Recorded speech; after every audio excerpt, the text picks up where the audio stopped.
Querido irmão, querida irmã, nós estamos celebrando o 11º domingo do tempo comum e hoje aprenderemos com a palavra de Deus que o reino de Deus, a ação, a atuação de Deus na história da humanidade está crescendo aos pouquinhos, né? Não vem de forma ostensiva, mas está aos poucos crescendo entre nós. E para isso é necessária a nossa colaboração, a nossa participação. Vamos meditar com alegria a santa palavra de Deus.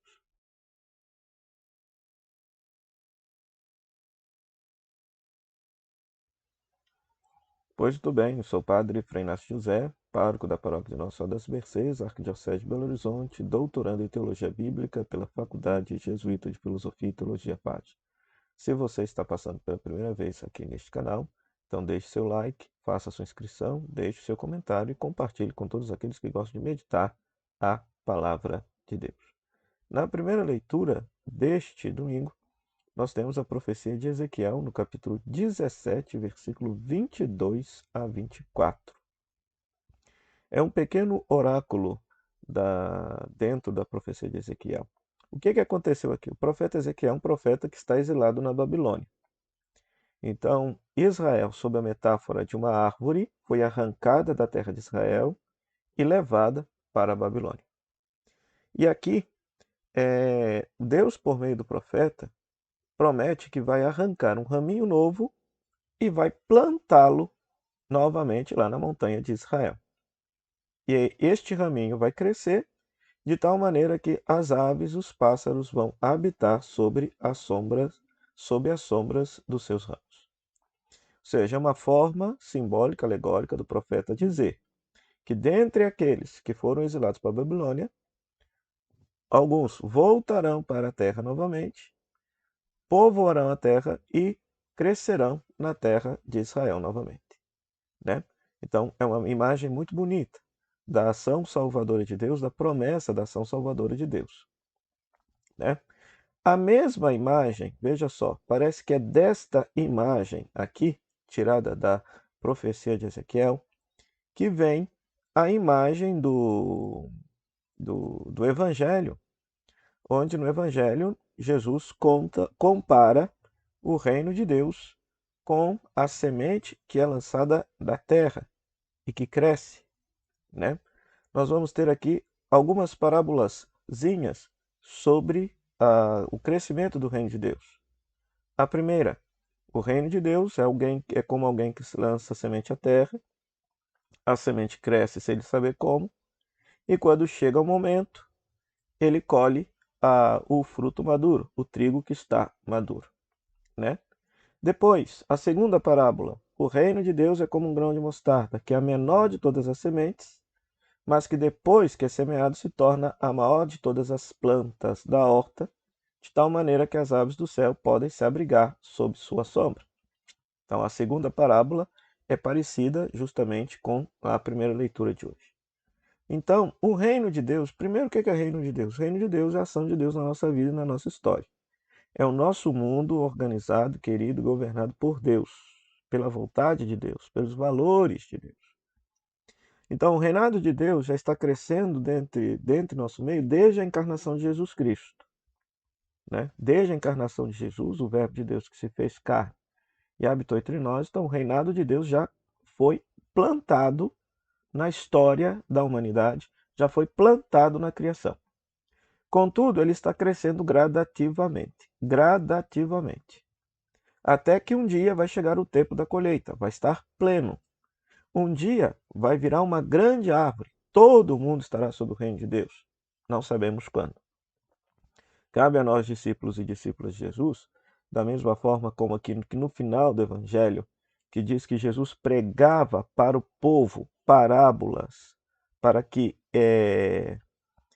eles não pudessem, para que eles tentassem entender, mas que em particular explicava para os seus discípulos. Então nós é que somos os discípulos hoje, que temos consciência da ação de Deus na história da humanidade. E tendo essa consciência, nós devemos verdadeiramente ajudar a que o povo de Deus possa colaborar com o crescimento do reinado de Deus em nossa história. O reinado de Deus em nossa história, né? Então, pensar que nós, com a nossa ação, com a nossa pastoral, com o nosso jeito de ser, com o nosso jeito de viver, a gente está colaborando ou atrapalhando a que o reino de Deus possa crescer na história, possa crescer na criação, né? Então, também a imagem também nos sugere um processo, né? Porque muitas vezes as pessoas querem que as coisas aconteçam assim no estalar de dedos, no passe de mágica, e não é assim.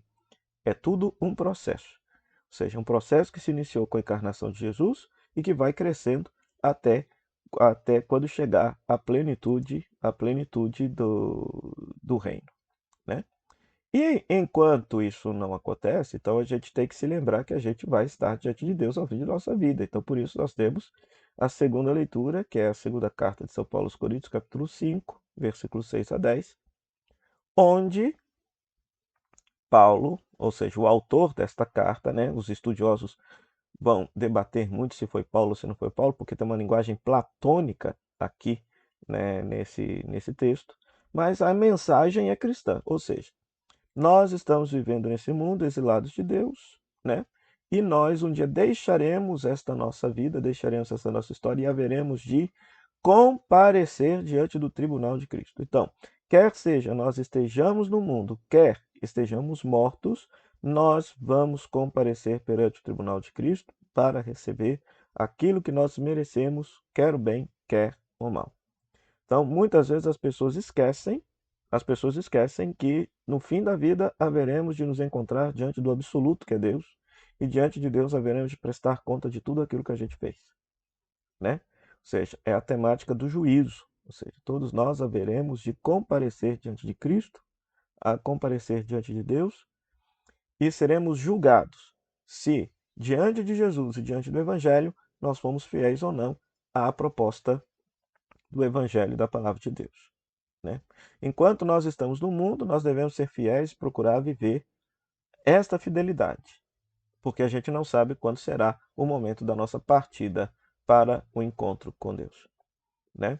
Então, o tema da morte é um tabu na nossa sociedade, mas o cristão sempre tem este tema diante de si, porque ele sabe que a cada momento se aproxima um encontro definitivo com Deus, e que esse momento possa nos encontrar de forma bem preparada, né?